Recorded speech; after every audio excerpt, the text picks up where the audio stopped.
Esta aqui é a estação ferroviária de Sorocaba, antiga estação ferroviária. Como você pode ver, está praticamente em ruínas, porque há muito tempo Sorocaba não tem trem de passageiros. Se Deus quiser, se eles não voltar antes, talvez daqui a uns 2, 3 anos volte a ter trem de passageiros. E eu estou mostrando esse prédio aqui e também quero mostrar esse outro prédio. Estou aqui na Praça Mailasc, que fica no centro de Sorocaba. Esse aqui é o chalé francês. Deixa eu tirar foto aqui comigo. Deixa eu só ver os negócios aqui. Pera aí. Esse aqui, ó, é a estação ferroviária. Essa aqui é o chalé francês, que hoje funciona aqui, ó, como sede da Secretaria de Cultura. Esse outro prédio aqui eu não lembro o que é, se funciona alguma coisa. Agora tem também esse prédio aqui, atualmente funciona como museu ferroviário. Esse aqui é o famoso, deixa eu ver aqui, ó, museu ferroviário. Se você tiver com saudade do tempo das ferrovias, até que fora mesmo tem algumas coisas. Tem alguns bustos, alguns objetos históricos, enfim. Essa aqui é a estátua do Matheus Mailasc.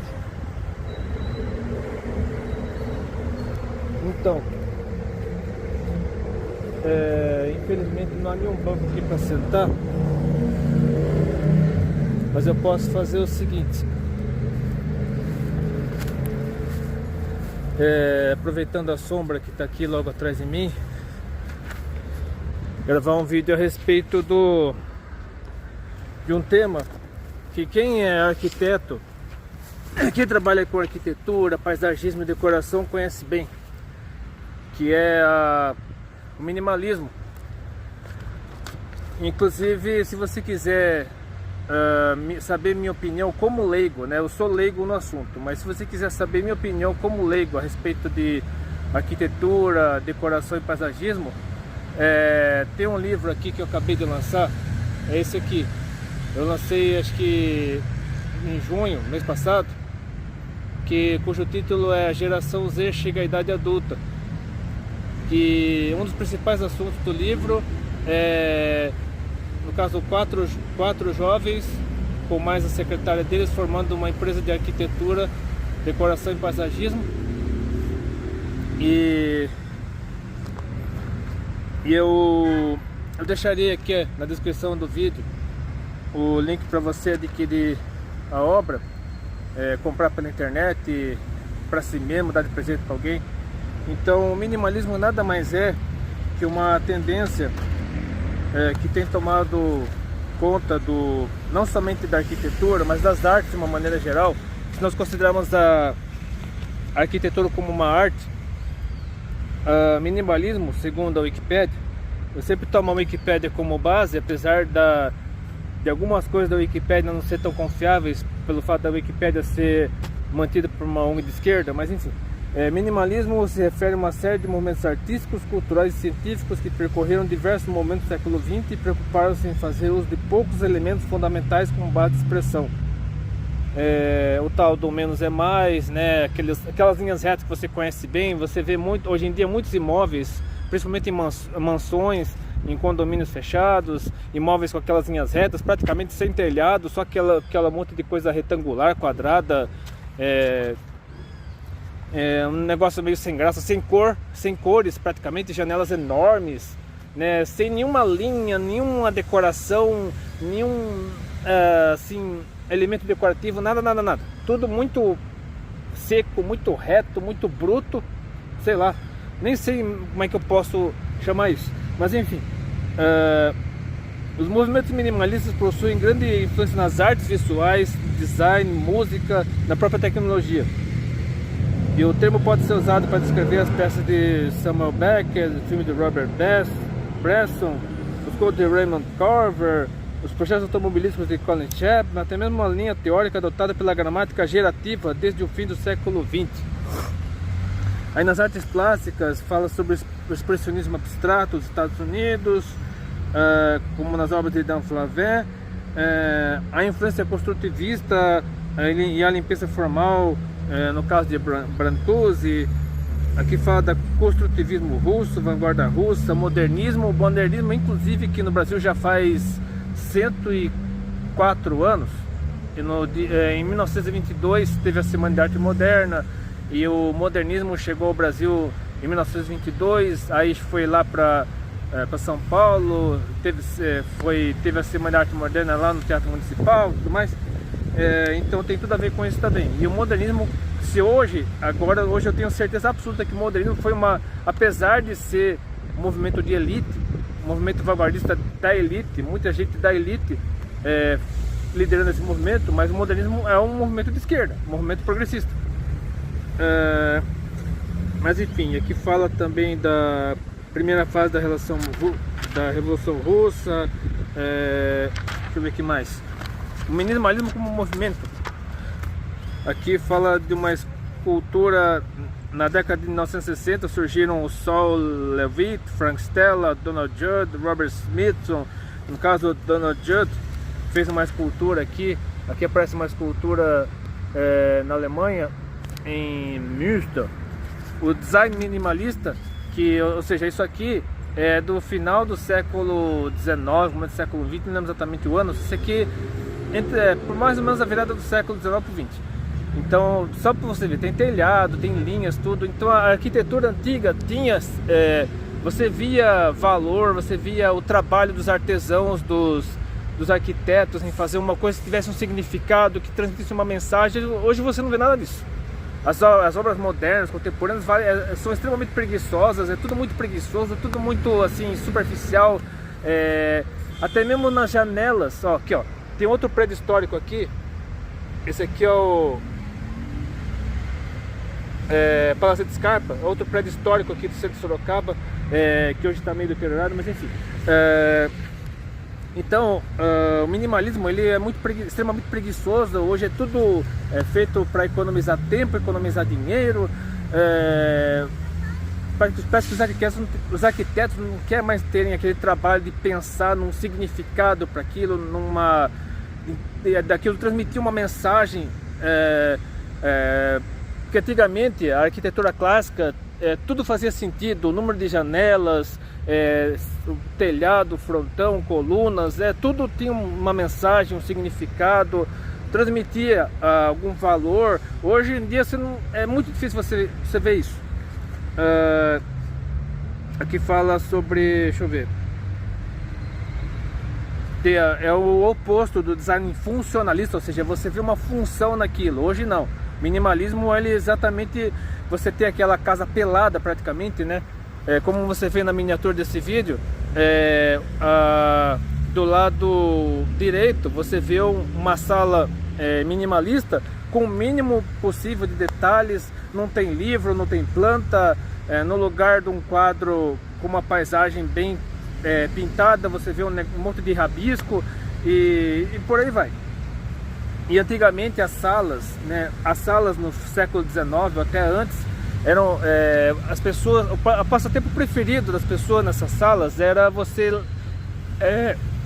o dono da casa ou alguém da família que tivesse boa dicção, ler um livro enquanto os demais ouviam a pessoa ler o livro, e sim, a pessoa tinha uma imersão na história ouvindo a pessoa ler o livro. Hoje em dia a televisão, né? Televisão, streaming e tudo mais. Deixa eu ver. Deixa eu resumir ao máximo, porque é muita coisa. Tem a música minimalista também, que fala da repetição, frequência de pequenos trechos com pequenas variações através de grandes períodos de tempo, ou seja, mantra, praticamente um mantra. Isso inclusive na música cristã evangélica, isso tem havido muito assim. Começou lá pelos anos 1990, 2000, e é por isso que muita gente, eu até entendo o motivo de muita gente não gostar do worship, mas o worship com letras bíblicas, um worship com letras que realmente levam você para a presença de Deus e tem um conteúdo, tem um fundamento, tem uma mensagem, é outra coisa. O problema é quando você transforma a música num mantra, você repete, parece até meditação transcendental. e aí leva você para um estado alterado de consciência, você não consegue mais pensar, não consegue mais raciocinar. E a própria Bíblia mostra que o Evangelho, né, de Jesus Cristo, o Espírito Santo, nos faz pensar, nos faz refletir. Ele não nos torna escravos, pelo contrário, o Evangelho de Jesus Cristo nos liberta da escravidão, da prisão, da opressão. E deixa eu ver o que mais. Na literatura minimalista ocorre a economia de palavras. Você vê, por exemplo, tem um poema chamado Aventura, que tem um único verso com a palavra nasceu, escrito por Luiz Dill. Então esse é só um exemplo da preguiça intelectual que está tomando conta da sociedade. Isso tem muito a ver com o fato de atualmente a geração Z, no caso que eu mencionei aqui, eles não querem mais saber de ler, não querem mais saber de estudar, não querem mais saber de raciocinar, eles querem tudo pronto, mastigado. É por isso que o TikTok, aqueles vídeos que a pessoa fica rolando, vídeos de no máximo 30 segundos, às vezes nem espera os 30 segundos, já vê um pouquinho e já rola, a pessoa fica assim, ou seja, a pessoa não consegue mais raciocinar. Existe uma parte, acho que é a parte frontal do cérebro, que recebe as informações recentes, e a parte traseira tem as informações armazenadas há mais tempo, e a memória de grande, assim como posso dizer, a memória de longa duração, né, a memória de coisas que aconteceram muitos anos atrás estão nessa parte do cérebro, e a memória recente está aqui. Acho que é mais ou menos isso. Faz sentido porque está perto dos olhos, né? Deixa eu ver o que mais. Agora, com relação à linguística também, isso tem a ver também com deixa eu ver, gramática gerativa, a tal do merge, copy, e para acabar com advérbios, e tem muito a ver com a linguagem da internet, a linguagem do WhatsApp, a linguagem das redes sociais de uma maneira geral, em que principalmente os adolescentes, né, da geração Z, geração alfa, eles colocam apenas TMJ no significado de tamo junto, OBG no sentido de obrigado, que mais? De vários termos assim, eu não lembro de todos agora, só sei que VC no lugar de você,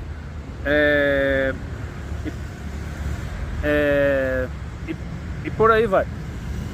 Ou seja, essa preguiça intelectual, até preguiça de digitar palavras inteiras, palavras com pontuação, com vírgula, tudo como eu faço questão de fazer até hoje. Sempre quando digito uma mensagem no WhatsApp, eu faço questão de colocar vírgula, ponto, ponto e vírgula, letra maiúscula, deixar tudo de acordo com as normas gramaticais, né? Mas hoje em dia é muito difícil você ver isso. Até mesmo pessoas da minha idade para cima, você vê pessoas que têm dificuldade para digitar uma frase inteira numa mensagem do WhatsApp. Deixa eu ver o que mais. Aqui fala de estatística também, que até a estatística está caindo nessa armadilha do minimalismo. Agora, a arquitetura minimalista tem a ver com o assunto do meu livro, né, do meu livro mais recente, que aparece, por exemplo, uma casa. Essa casa que eu falei para você, a casa toda quadrada, toda um paralelepípedo com um monte de janela, assim, ou seja, não tem o mínimo. Não tem mensagem nenhuma isso aqui. É pura preguiça. Na minha sincera opinião, isso aqui é pura preguiça. A pessoa não tem preguiça não quer uma casa com uma mensagem, com um conteúdo, com um significado edificante, transmitir alguma coisa que realmente faça a pessoa pensar, mas que é uma caixa, praticamente uma caixa, né? Uma caixa de bombons, né? Um negócio totalmente sem graça. E é um prédio também com arquitetura minimalista, né? É um negócio extremamente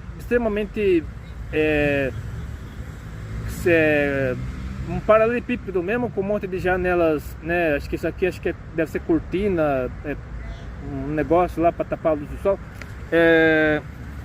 Então, é uma preguiça terrível. Ao contrário desses prédios aqui que eu mostrei, ó. Todos esses prédios aqui que eu estou mostrando são prédios mais antigos, de uma época que as pessoas ainda sabiam pensar. Acho que até mesmo aquele ali, ó, aquele prédio onde está Trípoli Sorocaba Hotel, é dos anos 50, se não me engano, dos anos 40, dos anos 50. Até mesmo aquele prédio, que é um do período mais recente, é de uma época que as pessoas ainda pensavam, queriam transmitir um significado no meio das suas obras, no meio das fachadas dos prédios. Hoje em dia é muito difícil você ver isso. Agora, tem algo muito pior, que é coisa pior que o minimalismo na arquitetura, minimalismo bíblico, que é da escola de Copenhague. Aí, segundo os expoentes, né, os líderes do minimalismo bíblico, que surgiu por volta dos anos 1990, como já falei, 1990, né, que surgiu o mantra gospel nos anos 1990, mas nessa época surgiu o pessoal da escola de Copenhague, lá na Dinamarca, onde eles defendem duas coisas. Por exemplo, que a Bíblia não pode ser considerada evidência confiável para o que aconteceu no antigo Israel. E dois, que o próprio Israel é um assunto problemático para o estudo histórico. Isso tem a ver com a mentalidade atual da militância progressista de não aceitar Israel como Estado soberano, que Israel é um país terrorista, que não sei o que, não sei o que, e todo aquele debate, aquela discussão que causa treta, causa uma confusão, um furdunço, as pessoas saem do tapa, praticamente se matam por causa desse assunto. Mas o próprio apóstolo Paulo previu que o Estado de Israel, né, o povo de Israel, né, os descendentes de Israel, Jacó, enfim, eles se converteriam durante o período da grande tribulação. Eles seriam enganados pelo anticristo, né, eles serão enganados pelo anticristo, mas ao perceber que foram enganados pelo anticristo, eles se converterão e aceitarão Jesus como um verdadeiro Messias. Então, deixa eu ver aqui mais. Aqui fala sobre o minimalismo bíblico, fala sobre o estudo acadêmico da Bíblia, né? Porque o estudo acadêmico, né, quando tem muito progressismo, né, muita militância progressista nas universidades, inclusive nas faculdades de teologia, você vê muitas heresias, muitas distorções da Bíblia. É por isso que até hoje eu me lembro de um pastor, né, ele foi meu pastor durante muito tempo. Ele dizia assim: para você fazer seminário, para ser pastor, você tem que ter o chamado. Se você não tiver chamado, você não deve fazer, porque muita gente entra na faculdade, não que toda faculdade de teologia seja isso, mas algumas faculdades de teologia tem pessoas de má índole que estão lá infiltrados, né, são verdadeiros joios no meio do trigo, que acabam enchendo sua cabeça de minhoca, e você acaba saindo de lá pior ainda. Então você tem que tomar muito cuidado. Para você entrar na faculdade de teologia, você tem que ser um servo de Deus consagrado, você tem que estar firme, tem que ter a fé fundamentada na palavra de Deus. E se você entrar ali e ouvir algumas pessoas que estão infiltradas ali naquele meio, falando um monte de besteira no seu ouvido, você se desvia, você se afasta de Deus mais ainda. É por isso que temos tantas heresias, tantas doutrinas diabólicas infiltradas no meio cristão. Porque muitas pessoas que acham que conhece a Bíblia, mas não conhece, e acabam dando atenção para gente que não tem o mínimo compromisso com a palavra de Deus. E eu quero já ir logo para os finalmente, mencionando alguns textos bíblicos para você tomar muito cuidado com essa preguiça intelectual, essa subtração de coisas com significado, né, em todas as artes, não só na arquitetura, em todas as artes. Você toma muito cuidado com aquilo que você consome, com aquilo que você vê, com aquilo que você... principalmente as artes plásticas, esculturas e tudo mais. Essas esculturas que estão bem atrás de mim, elas têm um significado. Elas têm a ver com essa ferroviária aqui, ó. Esse prédio. E a linha férrea que passar, ainda tem uns resquícios por trás, né? Mas tem um significado. Hoje em dia você vê um monte de coisa, assim, um negócio no Museu de Arte Contemporânea que não tem significado algum. Às vezes é só um monte de lixo, um monte de corda, né, os negócios pendurados, e aí tem gente que fala que aquilo é arte. Mas aqui no livro de Gênesis, capítulo 4, versículos 3 e 7, diz o seguinte: e aconteceu que ao cabo de dias que Caim trouxe do fruto da terra uma oferta ao Senhor, e Abel também trouxe dos primogênitos das suas ovelhas e da sua gordura. E atentou o Senhor para Abel e para a sua oferta, mas para Caim e para a sua oferta não atentou. E irou-se Caim fortemente e descaiu-lhe o semblante. E o Senhor disse a Caim: por que tiraste? E por que descaiu o teu semblante? Se bem fizeres, não é certo que serás aceito? E se não fizeres bem, o pecado jaz à porta, e sobre ti será o seu desejo, mas sobre ele deves dominar. Aqui fala sobre Deus alertando Caim a respeito do pecado que começava a tomar conta dele, e isso acabou sendo consumado com o primeiro assassinato, que é Caim matando Abel, porque Deus tinha rejeitado a oferta de Caim. Ou seja, Deus está preocupado não com a oferta em si, mas com o coração do ofertante. Se a oferta que eu dou para Deus ela é genuína, ela realmente é uma entrega ao Senhor do meu coração, da minha alma, da minha vida, se eu estou me consagrando a Deus como um todo e não entregando algo só por entregar, só para cumprir uma obrigação ou para apenas tentar barganhar com Deus, Deus não aceitará a minha oferta. Deus somente aceitará a minha oferta se ela for genuína, se ela for verdadeira. Aqui, com relação à aparência também, aqui a Bíblia diz em 1 Samuel, capítulo 16, versículo 7, quando Saul tinha se apostatado de Deus, tinha abandonado a Deus, feito um monte de bobagem, Deus acabou rejeitando Saul como rei, e Samuel estava triste, estava meio deprimido, e aí Deus chamou a atenção de Samuel, logo no começo do capítulo 16, do primeiro livro de Samuel. Aí ele foi até Belém, o pessoal ficou meio com medo de que ele pudesse fazer alguma coisa, porque sabia tudo que tinha acontecido anos atrás, como Deus usou Samuel para fazer grandes coisas no meio de Israel. Aí foi lá para fazer sacrifício lá na casa de Jessé. Aí apareceu Eliabe, Abinadab, Sama, todos os filhos de Jessé. Aí quando o Eliabe apareceu, Deus falou o seguinte para Samuel: porém o Senhor disse a Samuel: não atentes para a sua aparência, nem para a grandeza da sua estatura, porque eu tenho rejeitado. Porque o Senhor não vê como vê o homem, pois o homem vê o que está diante dos olhos, porém o Senhor olha para o coração. Então Deus não atenta para a aparência, Deus atenta para o coração, para o que está dentro do ser humano. Então não adianta nada você fazer algo apenas para impressionar, se aquilo que está no coração da pessoa é podre, se aquilo é artificial, se aquilo você tenta transmitir, alega estar transmitindo uma mensagem naquilo, mas aquilo é só para satisfazer seu ego, ou para você vender a sua ideologia maligna. Então isso tem que fugir dessas coisas.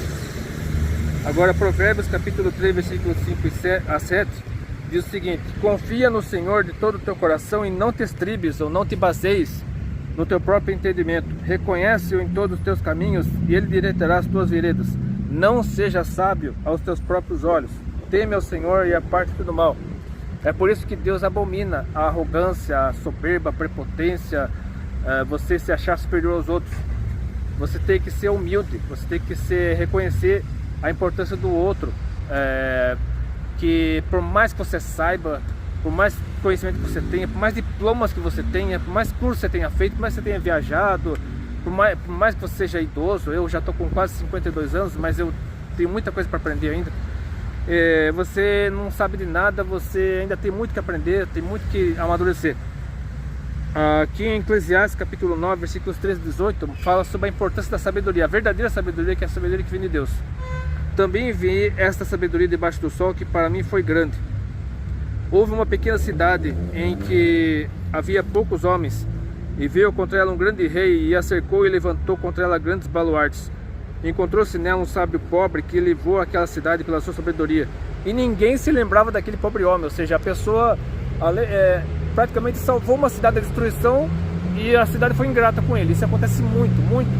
A pessoa fazer algo, salvar uma ou muitas vidas por uma única atitude e as pessoas se esquecerem dele, né? Ou até, enfim, fazer coisa horrível com essa pessoa. Então disse eu, o Salomão falando: melhor a sabedoria do que a força, ainda que a sabedoria do pobre foi desprezada e as suas palavras não foram ouvidas. As palavras dos sábios devem em silêncio ser ouvidas. Verdadeiros sábios, né? Os sábios que vivem de acordo com a vontade de Deus. Mais do que o clamor do que domina entre os tolos, ou seja, mais do que a pessoa que se acha demais. Melhor é a sabedoria do que as armas de guerra, porém um só pecador destrói muitos bens. Então uma única pessoa destemperada, arrogante, prepotente, uma pessoa no meio devassidão, da promiscuidade. Essa única pessoa pode destruir tudo. E uma única pessoa salva, usada pelo Espírito Santo, pode salvar uma ou muitas pessoas, às vezes até um país inteiro. Oséias, capítulo 6, versículo 3, né, Deus falando por meio do profeta: então conheçamos e prossigamos em conhecer ao Senhor. A sua saída como a alva, né, como o nascer do sol, é certa. E ele a nós virá como chuva serôdia ou chuva fora de tempo, que rega a terra. Então a Bíblia incentiva, e neste e muitos outros trechos, a continuarmos buscando a Deus, buscando conhecimento, buscando a verdadeira sabedoria que vem do alto, a sabedoria que vem de Deus. Agora, o que o próprio Jesus falou, é importante ouvir as palavras do próprio Jesus, aqui em Mateus capítulo 23, versículos 25 a 28. Ai de vós, escribas e fariseus, hipócritas, pois que limpais o exterior do copo e do prato, mas o interior está cheio de rapina e de intemperança. Fariseu cego, limpa primeiro o interior do copo e do prato, para que também o exterior fique limpo. Ai de vós, escribas e fariseus, hipócritas, pois que sois semelhantes aos sepulcros caiados, que por fora realmente parecem formosos, mas interiormente estão cheios de ossos de mortos e toda imundícia. Assim também vós exteriormente pareceis justos aos homens, mas interiormente estáis cheios de hipocrisia e de iniquidade. Eu nem preciso complementar, aqui é o retrato de muitos da sociedade atual, que se acham demais, que acham que estão, né, por cima dos outros, que sabem mais que os outros, que ficam dando lição de moral dos outros, mas são hipócritas, são pessoas falsas que não têm a mínima autoridade para falar mal de ninguém, para apontar o dedo para ninguém.